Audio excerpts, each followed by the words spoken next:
Hello, hello, hello.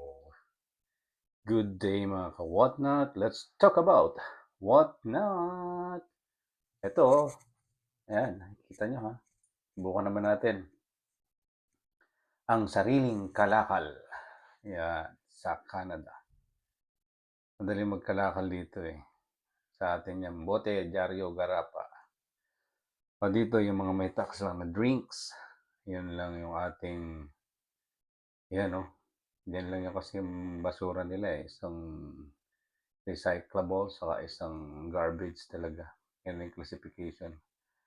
So, sinubukan natin ngayon dahil bumibili naman tayo ng mga soda, milk, juice. Kaya itinabi natin. Inipon talaga. Sinubukan natin. Pangalawa actually, second time ko na nag-ipon. So, itong naipon ko ngayon nasa around 5 months ito.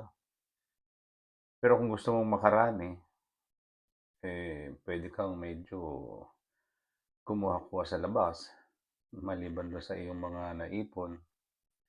Pero siyempre, ang ginawa ko lang naman ngayon yung sariling konsumo lang natin 'to mga 'to. Within 5 months, yan mga drinks namin. Marami na rin, 'di ba? Mga sekreto natin. Dagdag ano yan, dagdag allowance yan, dagdag pambili ng food. Mamaya makikita niyo kung ano-ano ang nabili natin. So meron ditong apps. Kasi wala naman akong sariling car. Ayoko din naman siyang i-bus dahil alam niyo na, medyo biyahe naman ng ibabas mo pa yan. Malayo kasi kami sa mga depot, sa Battle Depot. Pag ika-cab mo naman or taxi, gagastos ka rin. So, merong apps, Skip the Depot.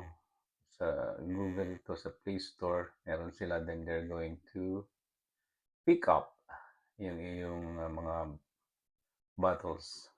Actually, hindi lang bottles, pati clothes, mga electronics items, nagpi-pick up din sila. Pero, okay na bahala na sila ron muna. Sa mga bote lang tayo. So, inipon ko na yan. Sabi ko nga kanina, pwede ka naman kumuha rin sa iba, mamulot-mulot, pag may nadaanan. Pero, ibigay na muna natin yung sa mga mas nangangailangan. At least ito yung mga naipon kong sarili. Yung mga natisod-tisod. Yan. Meron kasi kaming, pag nag-download ka, meron kang pinaka-code. So, ilalagay mo yan para pag binilang nila. Meron nga, mali nga ako dito, hindi ko kasi nabilang, hindi ako makapag-contest eh. Kasi dapat bilang mo talaga yan para yung malalaking kasi more than 1 liter na size. Ibang presyo nun, yung sa mga gatas, saka yung mga 2 liters na drinks, soda. Anyway, eh, bahala na sila. Excuse. Hinihintay ko na lang dito yung pick up. So may schedule yon. Sabihin lang ko anong araw. Dito sa area namin, every Tuesday sila nagpi-pick up. So kaya inipon ko na siya. Bago mag Tuesday. Ayan, hinihintay ko na. Ito na, dumating na yung truck. Si Kabayan. Kabayan din to. Yung unang nag-pick up sa akin, Kabayan din eh. Yan, tinatanong niya ako. Kala niya binivideo ko to dahil sa purpose nung yung bilang. Sabi ko, hindi. You need to pay. Sige, you go to the washroom. O, kaya ako binivideo ka ako kasi inaano ko to. Ginagawa ko siya ng story sa YouTube. No. Nandito na pala yung dalaga ko. So, makakatulog na ako. Ayan, inipon na niya, pinick up na din. Siyempre, kinarga na sa kanyang truck.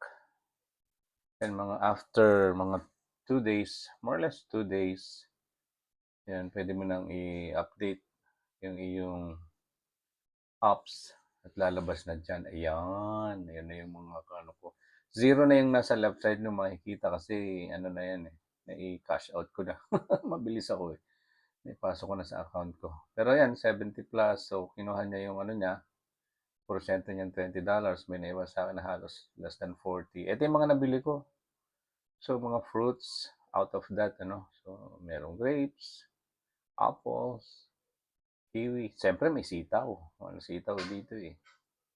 Oo, yun yung mga nabili ko diyan, kiwi, 'yan. Umabot siguro ng mga 30+ saka potato, ayan. So 'yan, salamat. 'Yan yung nabili ko sa aking mga napagbentahan ng kalakal. Thank you.